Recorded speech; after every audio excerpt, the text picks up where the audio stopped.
We're in Clearwater Beach. My name is Monk Rowe, filming for the Hamilton College Jazz Archive, and I'm really looking forward to talking to writer Peter Vacher. Thank you. And it's going to be interesting to get a look at the lives of jazz musicians from someone who writes extensively about them for, what, 40 years now? Yeah, you've been it is doing actually. this? I want to tell you about Keith Ingham, Right. who you're aware of course, said, I asked him about American musicians going to England and embracing English music like he came over here and embraced ours, and he said, well, we don't have anything as good as American jazz. What's your reaction to that statement? I think there's a whole built-in thing which seems to imply that because America is the home of the music, that Americans must be its best practitioners. And I grew up with that. But I think a little bit of perspective starts to say that today, jazz is an international music. It's a music of all nations. And I think I'd be prepared to say that we have some very fine players. Whether they have something that is so special that others this side of the pond might learn from it, well, I'll leave others to say. But we've produced some fine players. If you think of someone like Joe Darensbourg, presently with the Lincoln Center Jazz Orchestra, Right. I don't think we need to make any apologies for his playing capability. So maybe Keith was being a little bit, how can I put it, biased, if you like. That's not to say that I wouldn't agree that, of course, the major innovators, the most considerable contributors, with the possible exception of Django Reinhardt, have been from this side of the pond. Yeah, and I'm not sure he was just talking about the musicians either, but he thought that jazz in itself was, I guess, better for him than any kind of music that he would have found in England. Well, yeah, I think Keith fell in love with the music, didn't he? He sure did. And that's what he wanted to do. Right.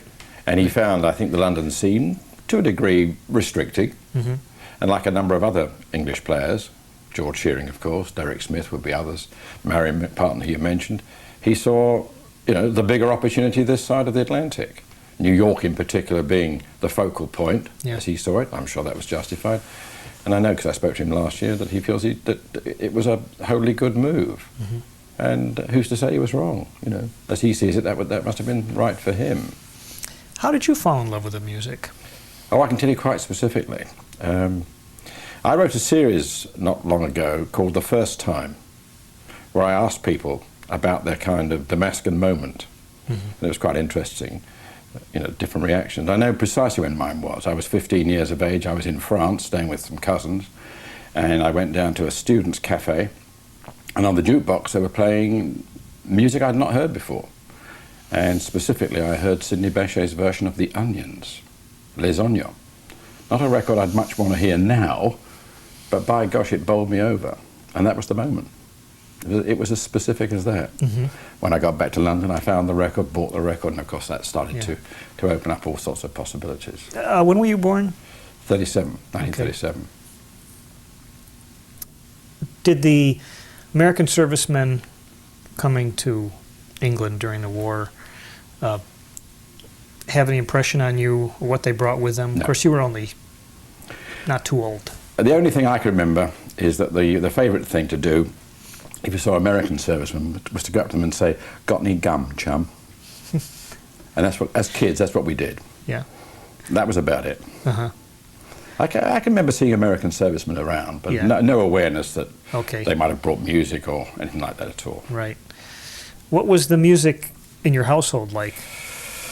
I think my father's tastes ran to as far as Mantovani. 40, okay. Not too advanced, was it? Well, it was in my house too. Yeah, no, they had no special musical interest at all. You know, they just liked what they heard on the radio. Yeah. Doris Day, Mantovani, Vera Lynn, you know, the kind of popular music the popular music prior to the days of the Beatles and rock and roll, if you like. You know. But they didn't embrace any of the swing music that came over. Okay. And when I got involved, they thought it was a very strange thing altogether. But did you learn or lean towards being a writer even before the music? I was always good at English. I was always capable when it came to writing, but I hadn't thought in terms of writing. Now, what led me to writing was falling for the music and wanting to play the music. And very early on, it's about 16, 17, after this hearing Peter Vacher on record, I started to think, well, I must try and do something.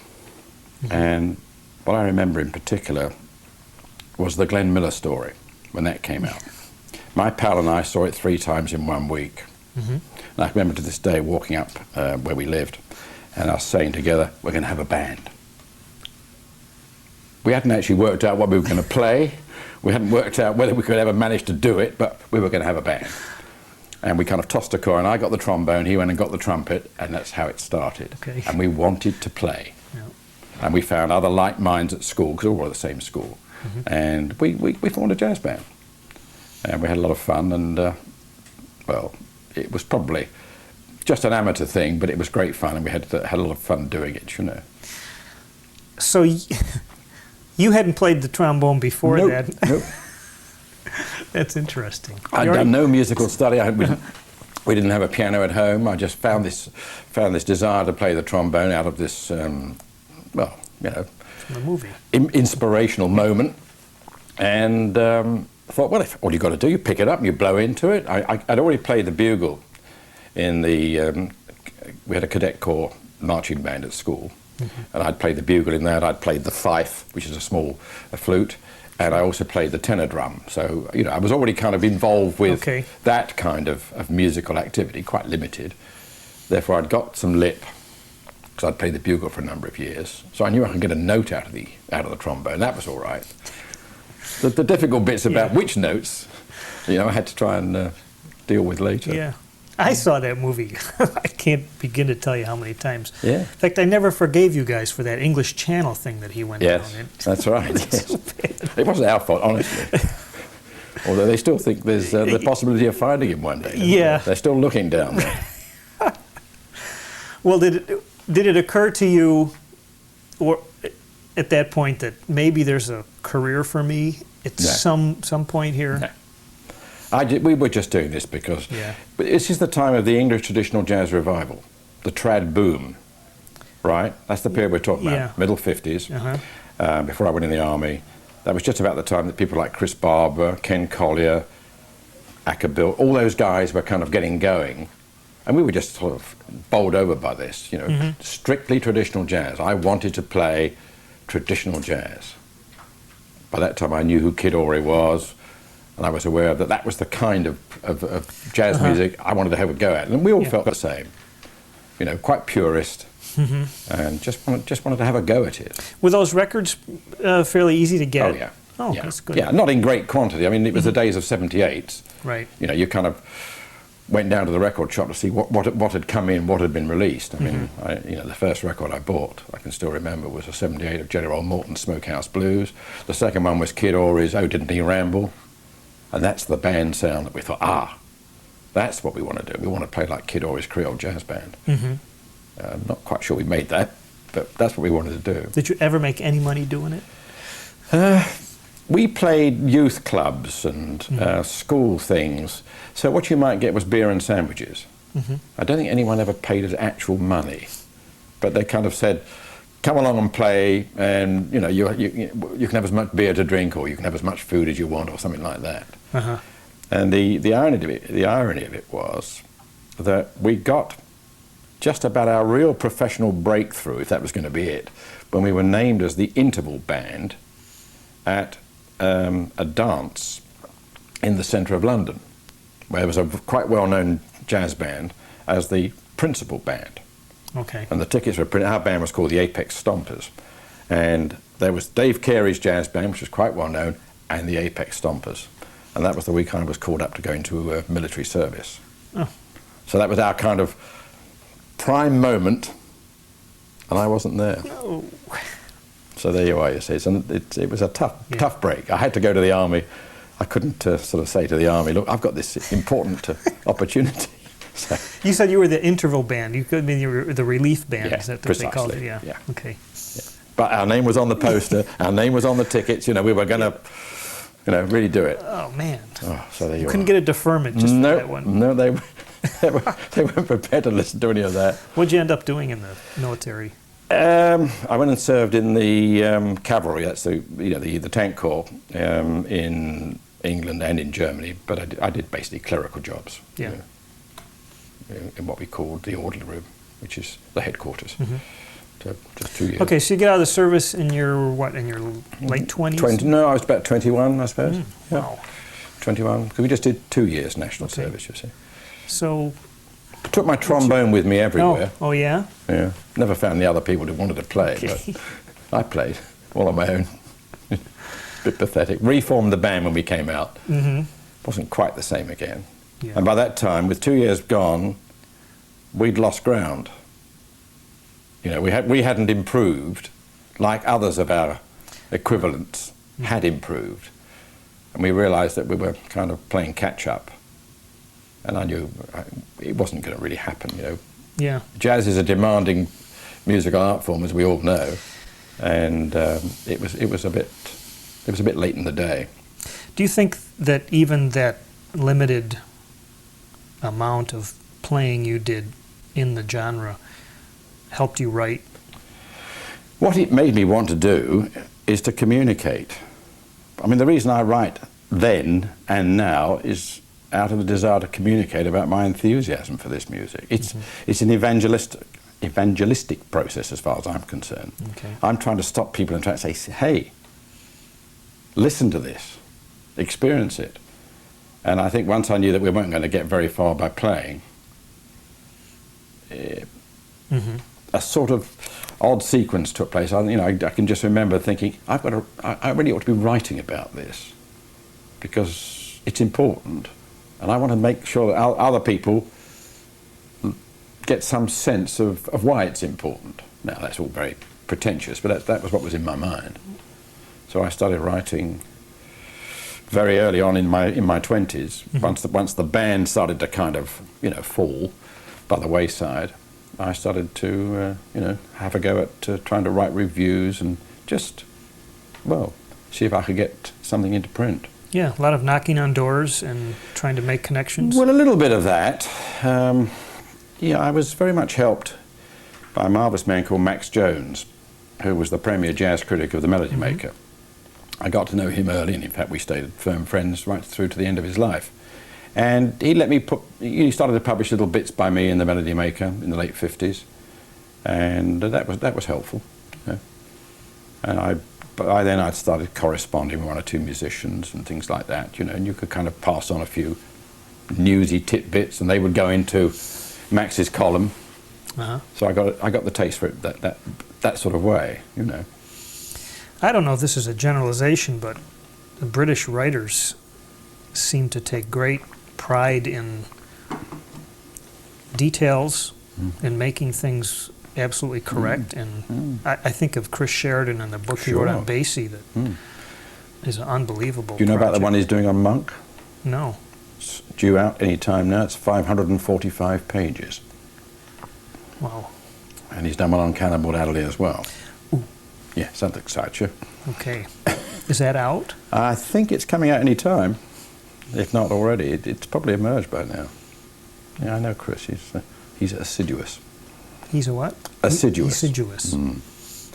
Well, we were very fortunate. There was a number of writers who I think, in a way, perhaps is a difficult claim, seemed to take the music more seriously than their American counterparts. You had people like Hugues Panassier in France and Charles Delaunay. But in London, you had Sinclair Trail, who founded Jazz Journal. You had Max Jones. You had Charles Fox. You had Albert McCarthy. These were major people in terms of documenting the music. Albert McCarthy, along with Charles Delaunay, they were the first discographers. There were good magazines to write for. So quite early on, I was getting into magazines, which were magazines of quality.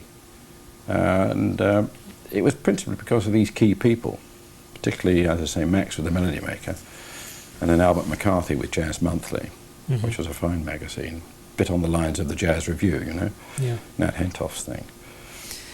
Is there an exotic factor to something an art form that comes from another country?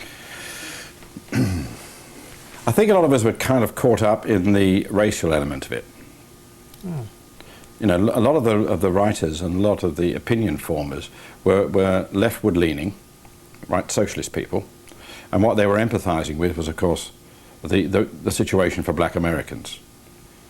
Tremendous interest in the blues, tremendous interest in the formative experiences of black musicians, and of a sense of trying to do something to arrest or to correct injustice. That was a powerful strand in the kind of reading I did, and in the kind of opinion that was being promoted and published. So tremendous interest, therefore, in black manifestation. I mean, when I was starting out, a jazz writer would be as keen to cover jazz in the conventional sense of improvised small group or big band music as he would blues or gospel. Mm-hmm. That doesn't apply today. But Max Jones would review and would enthuse about everyone from, Mariam Williams and the Stars of Faith, right through to Duke Ellington or Charlie Parker. They were all part of a piece, as far as we were concerned. They were all aspects of the black experience, the black American experience, and in a sense fitted together, as we saw it. Did they have an interest in people like Frankie Trumbauer or Bix Beiderbecke? Oh yes, oh yes, because the music of the white musicians that you're mentioning there was actually released far more widely in Europe than was that of the of the black Americans, perhaps. Mm-hmm. Those records were widely known. There's a whole sort of strand of people who are still very much devoted to that era of the music, or that particular genre of the music. Oh yes. Okay. I wasn't drawn to those. I was drawn to the black players. I was drawn, Vacher for sure, Kid Ory, and then fell heavily for Jelly Roll, the Hot Fives, the Hot Sevens, and worked my way through those great and triumphant, series of recordings. They were like manna from heaven.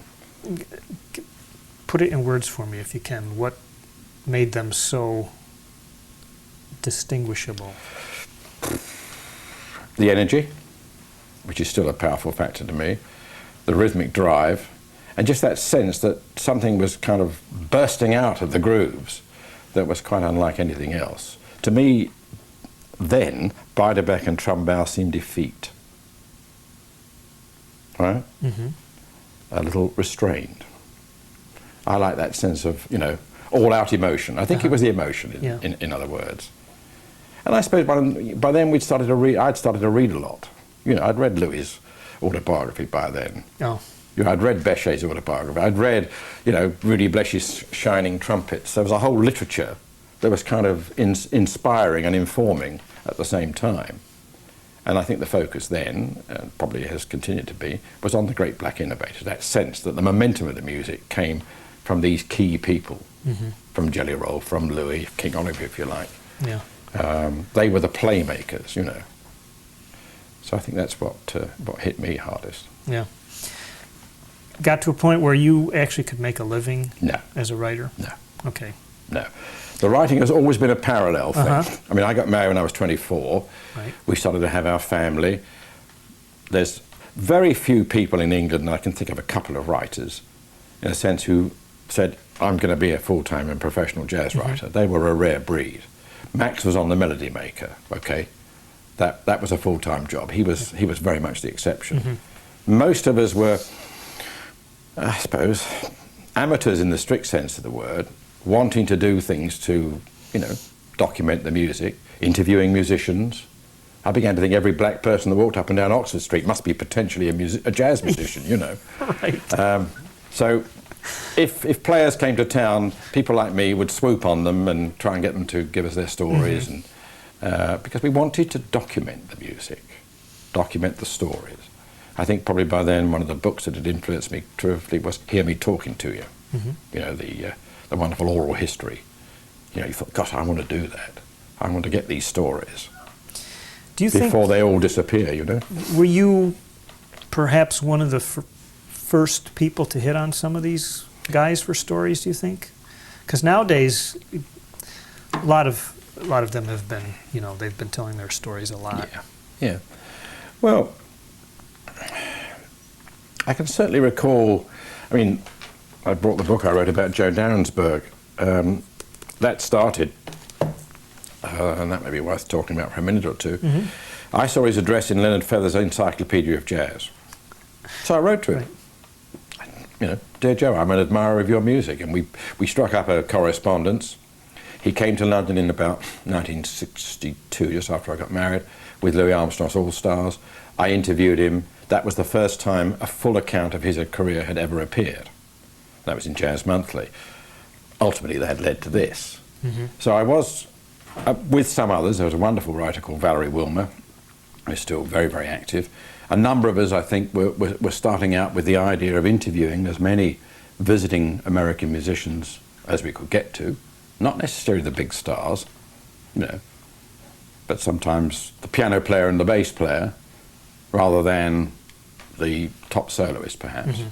Because you're right, obviously some of those have been interviewed extensively already.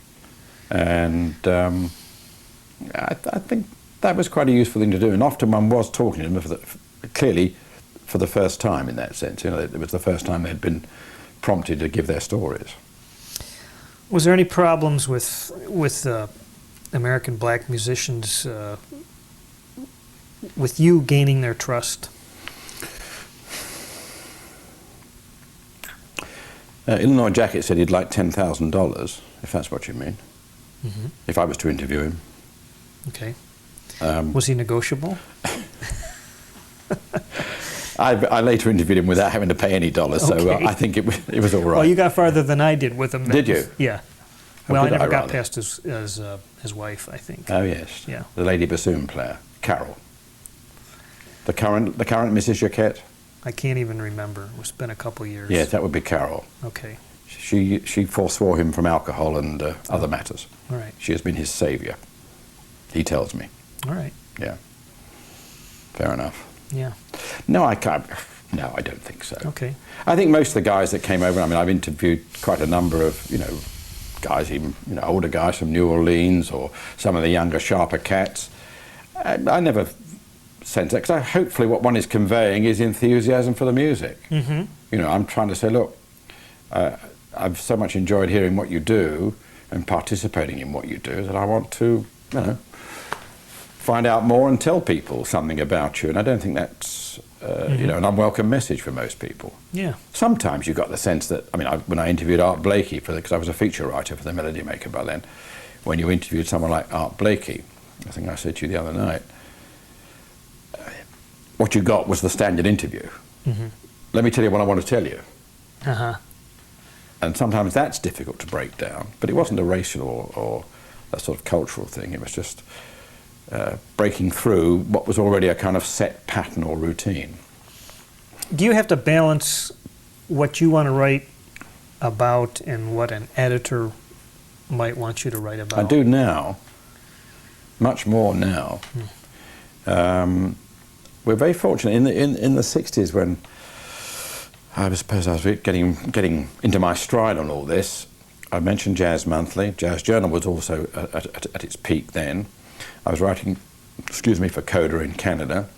They almost, you know, there was such an openness. You know, I don't remember an editor saying, "Oh, I don't think we want to publish his story."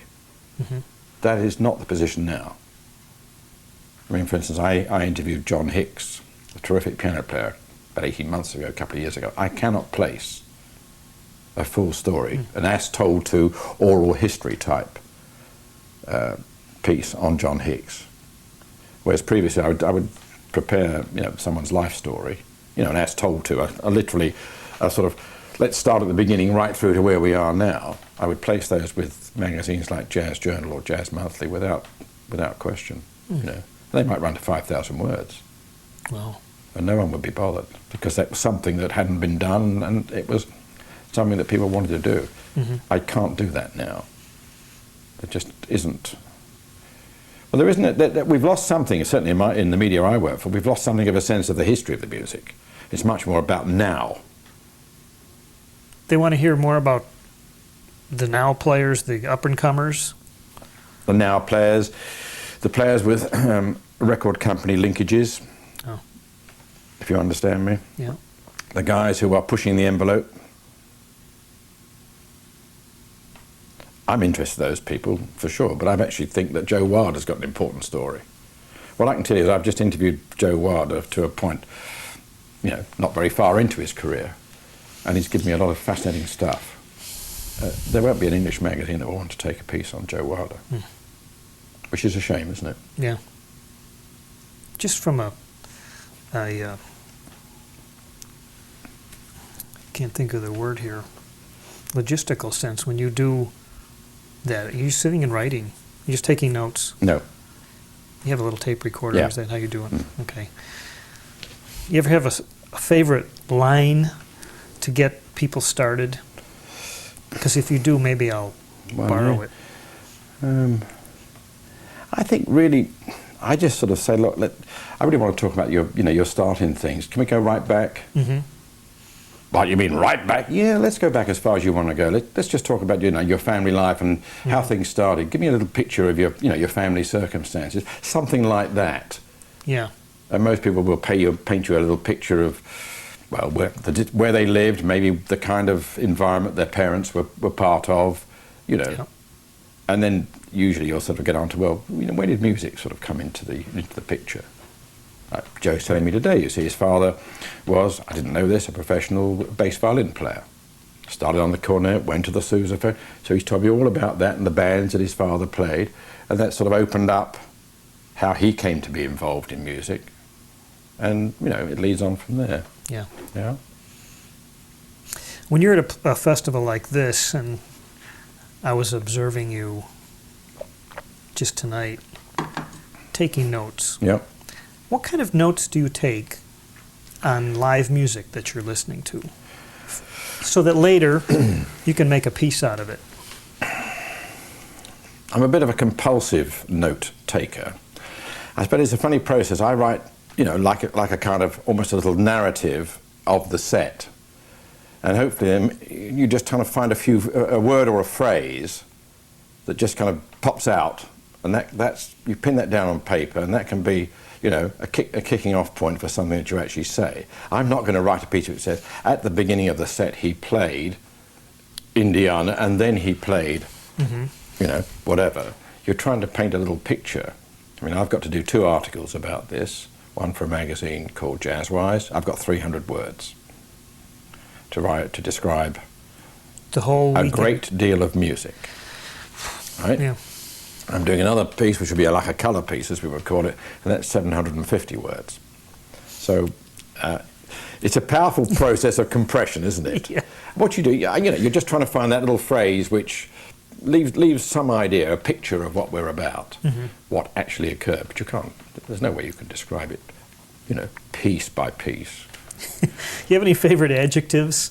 I mean, sometimes... Impactive. I find impactive I'm using rather too often recently. Impactive? Yes. Oh. We all have our own cliches, Yeah. My other one is underpin. If you read my stuff, the word underpin appears too often.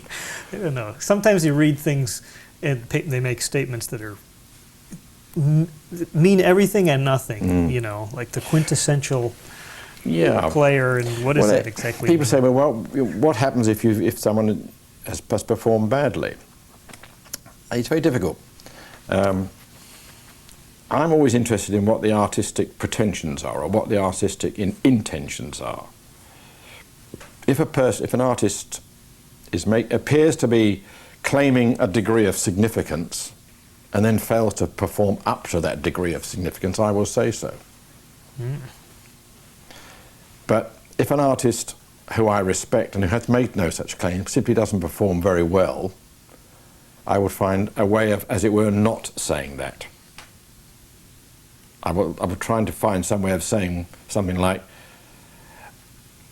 the drummer's contributions were not noteworthy, or the drummer's contributions neither added much nor detracted from the performance. You're damning with faint praise, if you like. I don't think it's my role to say, this man's an idiot. But I can leave something semi-said, and someone will read between the lines. Is there someone you hear frequently that in their own estimation of their playing is very unpretentious, that you feel constantly rises to the occasion. Well, I think Ruby's a good example of that, isn't he? Mm-hmm. I think that's actually I found so inspiring about Ruby. I've known Ruby a great many years now, and he never fails to find something special to say. Yet I don't think he's trying to stand up and say, hang on, I am of considerable artistic significance, therefore please, treat me in that sort of way. I'll give you an example. I wrote a piece about him when he was appearing at Pizza Express in London, which is, which is still a famous jazz club. And it's a club where people come in to eat, and they make a lot of noise. They clatter and chatter, and it's a sort of place in the centre of London where people come in to eat who have no real interest in whether it's Ruby Braff or, Vera Lynn. It's just an incidental, and I don't like that. And I wrote a long piece, which ended up with something like, what a shame it was that the audience didn't pay sufficient attention to music of this quality. Mm-hmm. And Ruby telephoned me. He said, what were you saying all that in the article? I said, well, it's what I believe. I think it was a damn shame that they should have, talked and clattered about. He said, look, hang on, he said, I'm a saloon player. This is like a saloon. These guys are in a saloon. I'm a saloon player. I expect that kind of noise and chatter. So I thought, all right. You anticipated a question I Absolutely. had. Like, how many times have you gotten, feedback? Yeah, that's right. You say. Do you get positive feedback, too? Yes. It is pleasing if a musician makes the point. Alan Ganley, for instance, who I've known again many, many years, unfailingly courteous, and I quite often review his big band because he has a rather fine big band, and he will always telephone, and that's very nice. Yeah. It's courteous, and it's there's a sense of it being something we're both in together. I feel I'm part of it, in the sense that I'm trying to support it, if you follow me. Otherwise, musicians have dropped me a line or have rung me up and said, look, you got it right, man, which is a pleasing reaction. Mm-hmm. Very occasionally, someone will say, not too sure about your comments there, and you realise that you've just stepped a little bit towards a nerve, And there's a couple of musicians, I won't name names in Britain, whose wives are singers. Well, they're fine players. They also have wives who are singers. Are you following my drift? Absolutely. Right. But the problem is, to have him, you must have her. And there's one I know very, very well, he's really quite a good friend. And if I don't praise his wife, wow. And I don't want to praise her because, frankly, she's not of the same calibre as her husband. Right. So that can be a little bit, a bit sticky. Yeah. I understand that you also have a role sometimes that you don't really enjoy, and that's writing obituaries for people that are still with us. Yeah. Well, yeah. I'm an obituary writer for The Guardian, which is a national newspaper. Mm-hmm. And as often the case, one is writing obituaries ahead of time, and it's a peculiar feeling. Yeah. I also find it quite creatively quite hard to do because somehow, if I ring the paper, do you remember Kenny Baker, the British trumpet player? Mm-hmm. Well, I got the first news of his death, and I phoned the paper, and they said, fine. It was like, this was 4 o'clock in the afternoon. They said, can you have 800 words by 6 o'clock? Which concentrates the mind, doesn't it? Oof. And somehow the adrenaline that gets that going really works. I'm a deadline person. Mm-hmm. If someone says, let's have it done by 6 o'clock, you think, oh, crikey, roll your sleeves up, let's go. Uh-huh. And somehow the adrenaline for that is different to that's required for this obituary that one is doing ahead of time. Do you understand me? Yeah. So, but you've got to have a great deal of knowledge already to sit down and do that. You can't start saying, where's the book, and start from scratch. Now, the guys I write about, or who the paper would expect me to be able to write about, I've usually got a file on. I've built up, extensive files on key individuals, because I'm interested. I'm just a magpie for information. So I've got a whole house full of stuff. Talk to my wife, and she'll tell you that the piles are getting bigger. I think I'm probably spoiled in the job that I've been able to do, in that I don't have to work nearly as hard gathering interviews as I think some people do, and probably yourself. Mm-hmm. What lengths have you gone to? Can you think of a couple instances where you've really gone to superhuman efforts? Well, I've certainly gone, over to the continent with a very specific, desire to locate certain people. I mean, it's not superhuman, but I mean, I've had three trips to Los Angeles specifically to get the older black guys, because that's a particular area of interest. Following on from this involvement with Darensbourg, I spent a lot of time in Los Angeles with Joe, and we were starting to get all the material for this together, and that exposed me to a whole scene over there. That's been, to some extent, documented by Central Avenue Sound and Stephen, what's his name, Izoardi? Sounds right. Anyway, the guy who's managed that program. But there's still guys I got to that they never did, and I've actually still got those interviews. I mean, in that sense, yes, you are going to some trouble. You're going into the black area of Los Angeles. You're not too sure how easy that's going to be. And I suppose that would come up to not superhuman effort, but at least an out of the ordinary effort. Yeah. And I say going over to France, going over to Holland, where I've certainly been to see key American musicians who are living there, that sort of thing. Who's the fellow you had to take into the grocery store? Oh, that was Joe Darensbourg. Oh yeah.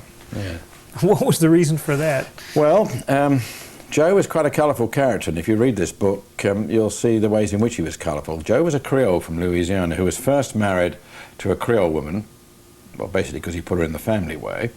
Secondly, he was married to a black lady, and thirdly, was married to a white woman. So, as he always said to me, he covered all bases, as you would put it. And the third Mrs. Darensbourg, who was a very nice lady, but I think she's from, North Carolina, quite straight-laced.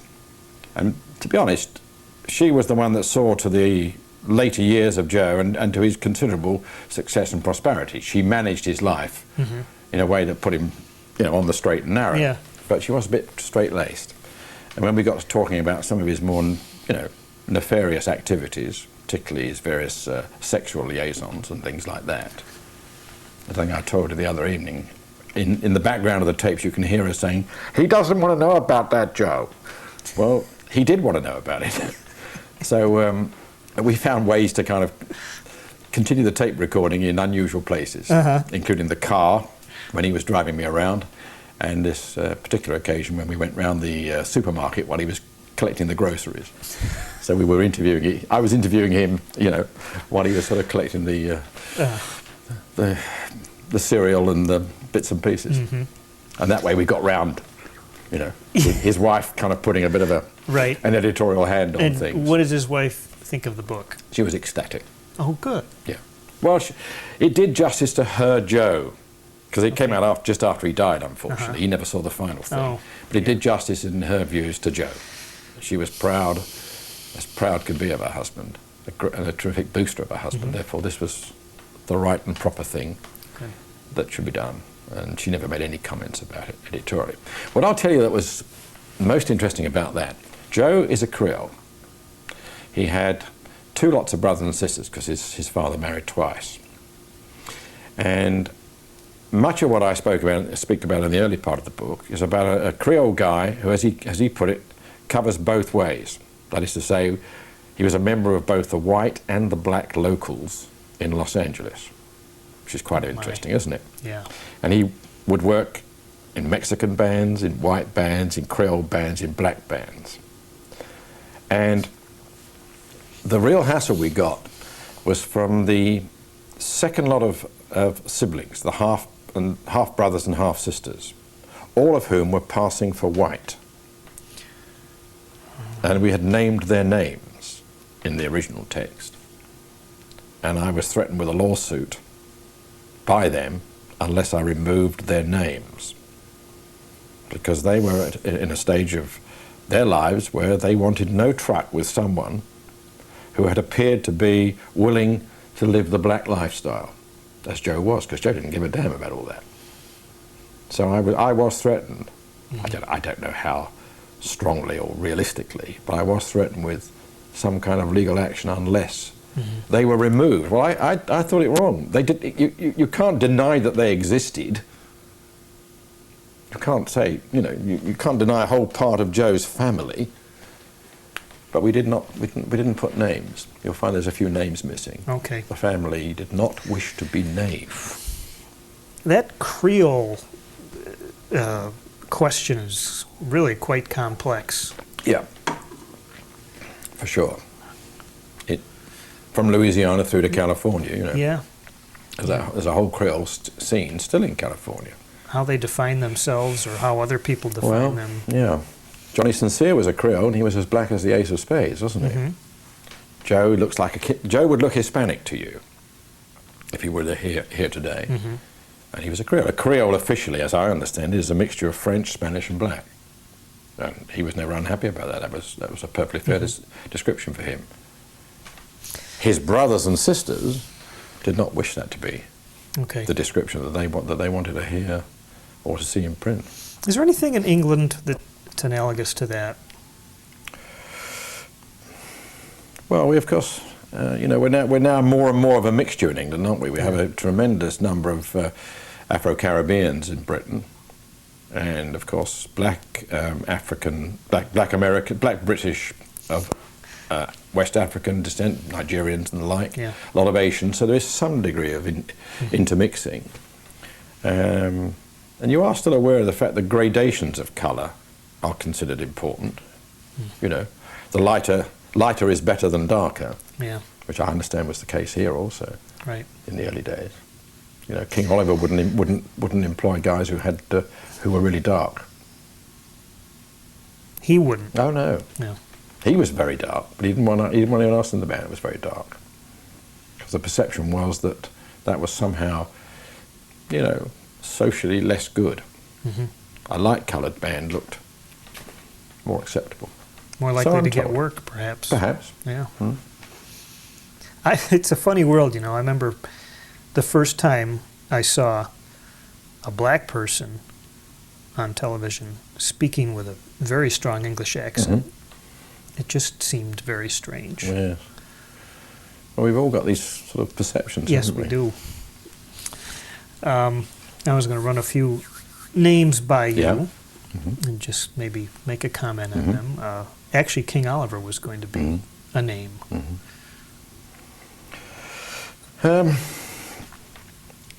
Again, you see, at the time I came up or got interested, there was a terrific focus. I mean, people like Humphrey Lyttelton were enamoured of the work, particularly of the King Oliver Creole Jazz Band.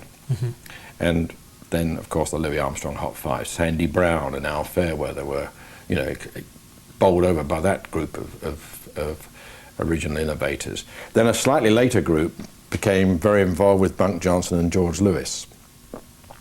So where I stood was on the King Oliver, Louis Armstrong, Kid Ory line. And I think I can remember, buying my first 78 of the King Oliver band, Canal Street Blues. I mean, we knew this was the real thing. And of course, the young Louis was in there, so that was powerful. Give you a little insight, not to us, but I remember interviewing Al Fairweather, who was Sandy Brown's trumpet player, wonderful trumpet player, very Louis Armstrong based. And he was describing the sort of formative experience that he and Sandy Brown went through. They were both at the same school. Exact parallel to my story, but they were much more talented. They would walk along Edinburgh, the High Street in Edinburgh, singing the respective clarinet and trumpet parts on each of the Hot Five, tracks in a row, and they could do that. Yeah. The music was sort of so powerful that it absorbed it. See, we all used to listen to records in a very intense sort of way. My friend was the trumpet player, as I mentioned to you. If I got a new record, I'd ring him up. Phone him up, and I'd play the record to him over the phone. I'm holding the phone over the, the old-fashioned type phonograph, as you would call it. And he'd say, "Put it on again." And I'd play it again. Then if he got a new record, he'd do the same for me. That's great. Well, I mean, it's daft, isn't it? But that was the enthusiasm. You have to be that way if you're going to do something in this you do. music, And the truth is that we knew those early recordings far better than we do the ones we've got now, because we played them over and over. Yeah. you know. How about Jack Teagarden? Well, that's the reason I stopped playing the trombone. I heard Jack Teagarden. I wanted to. I'd got over my Kid Ory phase. Yeah. I could do a bit of that. Boom, boom. And then I heard this man Teagarden and what he was doing with the trombone, and I think I realised that I'd met my match. Okay. And the moment had passed, you know. Yeah. Fabulous, Right. fabulous player. Saw him once. Saw him in '57. Came over with a super band led by Earl Hines, with Max Kaminski and Cozy Cole on drums. And funny enough, Jack Lesberg was playing the bass. That was in '57. And we saw Teagarden play that amazing thing where he takes the bell of the instrument off and he puts the water glass over the end of the slide and just plays the slide. Yeah, takes the bell of the instrument away, puts a water glass over the bit of piping that would have been connected to the bell, Okay. and just plays the slide. Oh my. It's a fabulous sound. Saw him do that. I should always remember that. Neat. What about Cannonball Adderley? Spoke to him once, saw the band in its heyday. Yeah. They were in Britain in about 60, 61, you know, with Nat. And I interviewed Louis Hayes, who was Cannonball's drummer. Yep. And my great pal came with me to photograph him, and we published the story. Louis Hayes was a young man then. Yep. We published the story, and we published a photograph, which was Louis Hayes in his pajamas. Oh. Fair enough. All right. He hadn't got up. That's a good angle. He was in his pajamas. So yes, I was knocked out by Cannonball. Yeah. No doubt about it. John Lennon. Not very interested. Okay. I mean, the Beatles. You know, we're of an age when that was the popular music about the time that my wife and I were married in 1961, and of course it was the current music, and I'm not knocking that at all. I don't think we were caught up in it in that sense, because by then, you know, jazz was part of our lives. We were going to see bands, you know, we were seeing any American visitors, because we had, in that late 50s period, right through, I suppose, to maybe the early 70s, we had a remarkable booking agency called the Harold Davison Office. And every month we had a major tour. The Lionel Hampton Band came in to do 19 dates. The next month it's the Basie Band doing 19 days. The next month it's Ellington. The next month it's Ella Fitzgerald. The next month it's Jazz at the Phil. So there was, you know, so much going on that, you know, my jazz interest was being constantly fed, and there was so much interest in pursuing those opportunities that pop music was just something to go to, you know, to dance to, or to enjoy in a social situation. Yeah. But I certainly wasn't particularly interested, nor am I now, to be honest. Okay. You know. What about Ronnie Scott? Well, we know, of course, that Ronnie had started the club, and I went to the early club a couple of times. What they call Ronnie Scott's old place, which was a sort of small basement, which had been formerly a taxi cab driver's place in Soho. What they called a cabman's shelter. That was where cabbies could go and have an off-duty cup of tea. And Ronnie got hold of it, and he started the club. And I remember seeing Lucky Thompson there. Small room about half the size of this space we're in. Oof. Paid about 2 and 6pence, which is like, you know, what would that be, 50 cents or something? When I heard Lucky Thompson. Or, yeah, that's the only time I heard Lucky Thompson. Who, in your estimation, is the greatest, or most influential British jazz product? It's difficult to say, isn't it? Well, for different reasons, I guess. There's no question Humphrey Lyttelton has made an extraordinary impact. Humph will be 80 this coming year. He's had a band now for 50 years. Every British player of consequence has been in that band. Humph's also been, he's a Renaissance man. He's presented a Monday night Best of Jazz radio program for 30 years. He's written several excellent books, both of autobiography and of explanation, you know, of musical study. He's an excellent trumpet player. He's composed probably 100 or more original compositions. And he has probably the highest profile. He's the most interesting character. He's from a very privileged background. He's an old Etonian. I mean, Eton is our most prestigious public school, or you'd call it a private school. Mm-hmm. He comes from aristocratic stock, and here was this extraordinary man who moved into a world of playing jazz music, which somehow was at odds with that kind of background. He was an officer in the Guards during the war, which is also very prestigious. Yet he became what he is still today, you know, an outstanding trumpeter and performer. So I'd give him huge marks. Yeah. He did a lot to put jazz on the map, if you like, in Britain. Others, again, well, Shearing, obviously. Johnny Dankworth would be a very powerful contributor. Yeah. And and Ronnie Scott, for sure. And there's other very good individuals, but I'd be hard put to think of someone very much better than him. Mm-hmm. Stan Tracy, wonderful piano player.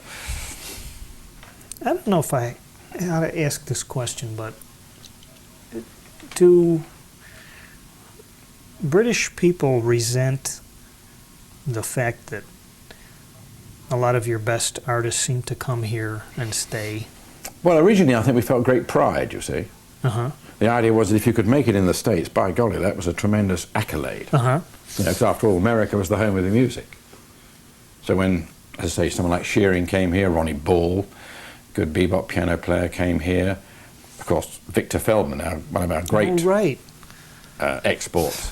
There was a sense of, it's almost, it's the kind of Coles to Newcastle thing. Hey, if these guys have been able to make it in the States, which is the home of their music, that's a tremendous plaudit for them. Mm-hmm. And I think that was the attitude that most of us took. Okay.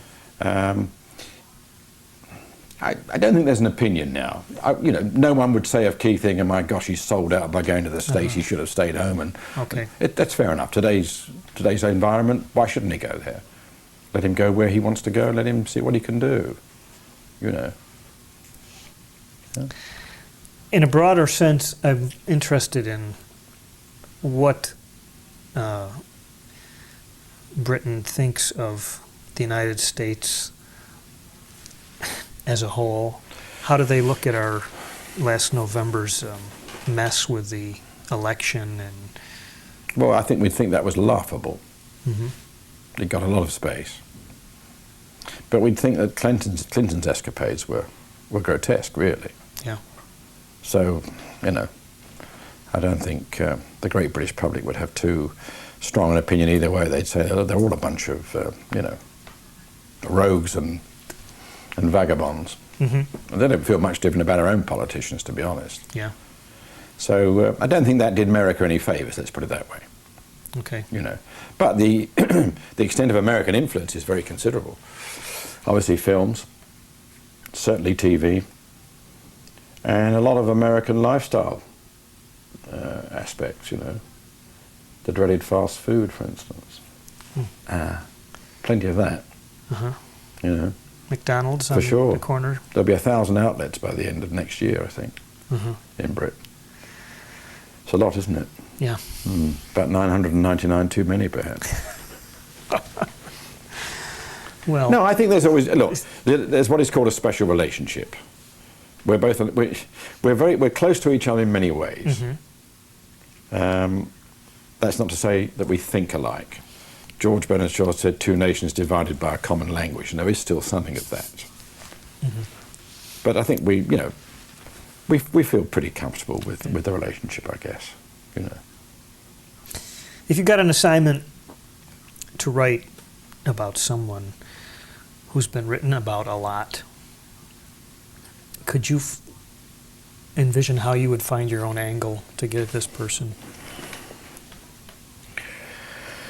My own view, my own attitude, or my own tendency is usually to look at the history. I did a piece on the pianist Renee Rosnes not too long ago, but I wanted to find out what made her tick.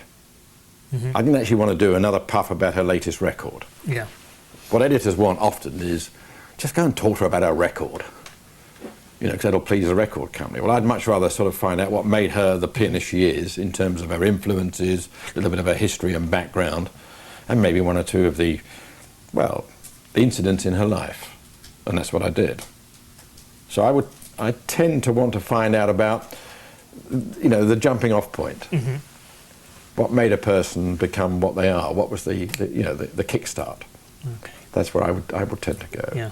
And also maybe to get a little something about the environment. You know, because America's such a range of fascinating contrasts. It's a polyglot population and community, and B, there's such diverse differences, aren't there? Because of the enormity of the country, because of the many strands of cultural change and variation. And it's quite interesting to talk to people about that. Yeah. You know. Did you ever get an assignment to write liner notes for a recording that you didn't like? Just trying to think. I don't think so. No, I did do one recently for a Mike Westbrook reissue, and I thought the music was pretty. Well, it left me fairly cold. Uh-huh. And I think you just do as professional a job as you can. Okay. I sought to describe it. I sought to highlight what seemed to me to be the aspects of it that were valuable, and to try to do it as honestly as I could. Mm-hmm. But of course, a liner note is, as the late Stanley Dance put it, it's a form of sales promotion, isn't it? Yeah. It's unusual to start a liner note saying, this is unbelievably unpleasant music. Mm-hmm. So you have to find ways. That's rare, though. Okay. You know. Speaking of unpleasant, did you ever have an interview that just left you feeling embarrassed or like you really put your foot in it somehow? I'm trying to think about that. I think the things that embarrass me is where I find, or where it appears early on that I should have done a hell of a lot more research. Mm. I think that is embarrassing. Yeah. You know, when a guy says, well, don't you know about my recordings? That's a tricky moment. Yeah. And that's perhaps where one's been a little bit too quick to fix the interview, mm-hmm. on a sort of sense of saying, well, this guy won't be here more than another day, I must do it now. Mm-hmm. And you can quite often regret that you didn't have that time. Yeah. And I know I've not been as a professional as I should have been. Okay. Has the internet, in all the explosion of information, helped you? Or I use it occasionally. I find it's too seductive. It can take up too much time. You know, if you're not careful, you can kind of while away a couple of hours, and if you're really truthful, the value you've had from that time may not have been that great. Yeah. So it's just, you know, it's a background tool. But that's as far as it goes, I think. Okay. Have the immediate goals for your future writing coming up? I always want to do some books, you see. I mean, that's the one book I've done. Yeah. I've just done a chapter for a rather good book on saxophonists, and I do want to do more of that sort of thing. Mm-hmm. As I was talking the other day, transcribing interviews is the thing that bugs me most, and that remains an issue, I have to say. Yeah. I'm pretty lucky that way. I know you are. I know you are. I'm going to come and live in your house. No, I think it's still this idea that one wants to document. Each time I hear of a guy that's died, I think, damn, we didn't get to him. Yeah. I've got a very substantial photo archive, and I'm trying always to kind of grab the photos, if only to have the chance to copy them, because otherwise I know they'll be dished, they'll be thrown away. Other than in certain very particular situations, right. Like Dan Morgenstern was telling us about the Mary Lou Williams archive, which runs to something like 27 boxes of everything. Yeah, that's rare. So often you get to someone, they say, "Oh no, we threw all that away." Okay. I still have a feeling that we ought to be stopping that. You know, that stuff shouldn't be thrown away. Mm-hmm. So I think it's still that sense that I started out with, of wanting to document something, because the kind of people I'm interested came out of a time. Not just talking about Joe Wilder. You're talking about a guy who wanted to be a classical trumpet player. He went to the Massbound School in Philadelphia, which prepared classical trumpet players. Mm-hmm. But he was black. There was no opportunity. Right. So his experiences are formed by that situation, aren't they? And I think it's important to document those, because if you like, if you spool forward and you look at Winton was playing the Hummel Concerto with the New Orleans Symphony when he was 16, wasn't he? No one said to Winton, you can't be a classical player because you're black. And I'm interested still to pursue that documenting of that period. Yeah. You know, the veteran guys. There's still a lot. Well, I think there's a real story there, when America in particular was sort of at a formative stage. You know, when you talk to someone like Jay McShann, as I'm sure you've done, you're talking about a guy who was born in Oklahoma when it wasn't a state, was it? You know? Yeah. It was Indian country. Yeah. And there's Indian blood in McShann. And just talking about things like that, it's another time, and it needs to be sort of documented and preserved. Well, I'm glad there's guys out there like you doing it. Well, thank you. I appreciate it. We try. And it's been a great having this chance to talk to you. It's a pleasure. Thank you for asking Is me. there anything that you'd like to wrap up with about Well, no, what you do? The only thing is that, I mean, you know, it's always been a parallel life. I've had serious jobs in industry. I was the director of a public company. That was, if you like, how I made my living and paid the bills and raised my family. But there was always this parallel life. And while I was working for the Melody Maker, which I did for about 15 years, I was always a freelance. I was what is called a stringer. Oh. And people found it quite odd that I would go to Ronnie Scott's to hear Stan Getz. I was managing a factory at that time. And I'd be coming in early to my plant at 8 o'clock in the morning. I'd got home at 2 o'clock. I'd written 350 words immediately on getting home. And by 8 o'clock I was in my office and I was phoning it onto the stone. And I was direct to the text taker to go straight down onto the stone, because it printed on a Tuesday. Ronnie Scott's opens on a Monday. Oh. And, you know, my boss would sometimes wander in the room when I was doing this. And I'd have to say, I'm sorry, I've something important. Do you mind getting out? I think people found it quite interesting that this mad person was, you know, pursuing these parallel lines. Well, for the last, 13, 14 years, I haven't had that kind of problem. I'm a full-time freelance now. Good. But it made for some funny moments. All right. Well, I hope we cross paths again soon. Well, I hope so too. It's been great. Thank you and I'm delighted at what you're doing. You know, keep it up, sir. I will. Okay. I got the world's greatest gig. Yes, I think you have actually. Don't tell too many people. I won't. Did that have any value or meaning at all? I think it did. Was that remotely interesting? Can't have been.